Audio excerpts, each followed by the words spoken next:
Today we're going to talk about sugar and what happens when we put it in water and what it means for a substance to dissolve. Now,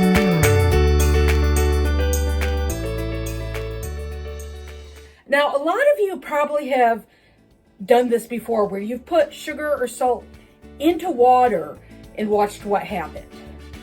So we are going to demonstrate that.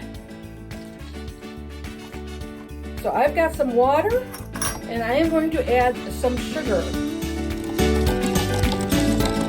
The sugar appears to disappear.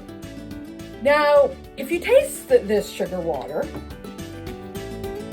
you'll taste it sweet. You can tell the sugar is still there. Water is a polar molecule. That means it has a side with a positive charge and a side with a negative charge. A solvent is something that things dissolve into.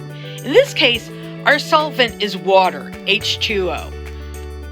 Our solute is what we're dissolving in water. In this case, sugar. Sugar also has polar molecules. As the sugar crystal bumps into the water, molecules of the sugar are attracted to the water and come apart and dispersed throughout the water. We are going to do the same demonstration with salt. And we got pretty much the same result as the sugar.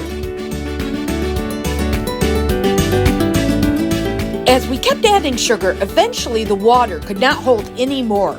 The solution was saturated.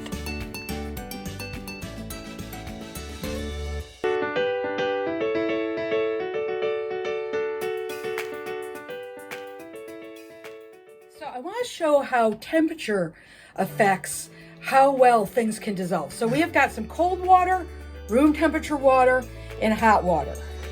Measured out 2 grams of sugar to add to each water. But dissolved pretty much instantly hitting the hot water. You see it's dissolved completely in the room temperature water. However, the cold water Had crystals that did not dissolve. When temperature goes up, molecules have more energy to move around faster. Because the molecules have more energy to move around faster, they are more likely to bump into the sugar and dissolve it quicker. In order to see how much more, I kept adding sugar to the room temperature water and the hot water to see how much would dissolve before saturation. With our continued testing, I found that the room temperature water stopped absorbing sugar around 8 grams of sugar. It almost dissolved all that, but left a little bit. The hot water that I had heated on the stove, I've already added 100 grams of sugar to it, and it's still dissolving. So we could keep going to find out how much it would take, but the point that temperature affects how it dissolves is apparent here. In our next video exploring the science of candy, we will be exploring crystallization as we make rock candy.